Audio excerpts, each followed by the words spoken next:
Here we go. Would you look at that?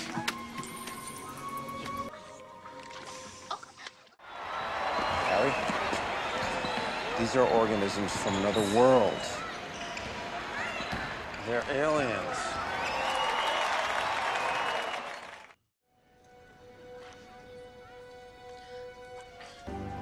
It's mitosis. That's how they reproduce. No sex?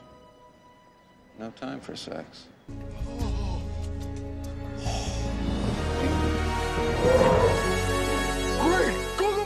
Unless we do something immediately, we will lose Glen Canyon in 3 days.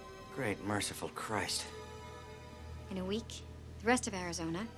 Then the entire Southwest.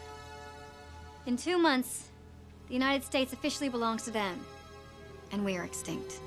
Now, you're all supposed to be the experts. I want to know right now, and I want to know it quick. How the hell are you supposed to deal with this? We saw that the scientists predicted the aliens would take over America in almost a month. This was determined using Cayley-Hamilton theorem. Let's see how that is done. For any n by n matrix, the characteristic equation is given by determinant of A minus lambda is equal to 0. It gives us this equation. Cayley-Hamilton says that this matrix A satisfies its own characteristic polynomial. That is, all lambdas are replaced by A's and the constants by constant into identity matrix of size n by n. Let's see how our alien problem is solved using Cayley-Hamilton theorem. These are the population statistics observed on days 1 to 4.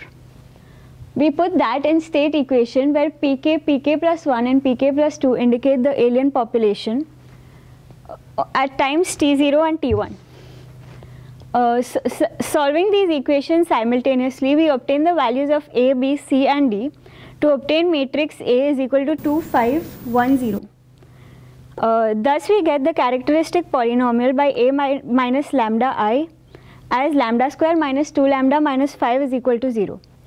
Cayley-Hamilton says that this would be equivalent to A square minus 2A minus 5I is equal to 0. To get the alien population after a month, we would need to find powers of A such as A raised to 30 can be solved. For that, Cayley-Hamilton is a very useful tool which will be seen as follows. Okay, so we found this equation from our Cayley-Hamilton theorem. By taking these two components to the right hand side, we can calculate A square. By multiplying this equation by A, we can calculate A cube and so on further powers of A. We find that all the values of A square, A cube, A power 4 and so on are in the form to A component into A plus component into I. So we can write this general equation A power m equals alpha 1 A plus alpha naught I. We can solve for values of alpha naught and alpha I for our particular case of lambda equals 1 plus or minus root 6 and m that is population at the end of 1 month as 30. We get the values alpha naught and alpha 1 as 10 power 15. Using these, we can calculate our rate of growth at the end of 1 month, that's A power 30, and we find that as 10 power 16. We can substitute this into our primary state equation and find our population at the end of 1 month, and that's 10 power 16 as well. So we see that there are a lot of aliens at the end of 1 month, and it's going out of control. So we really need to get the big guys to kill the aliens now. Hasta la vista, baby.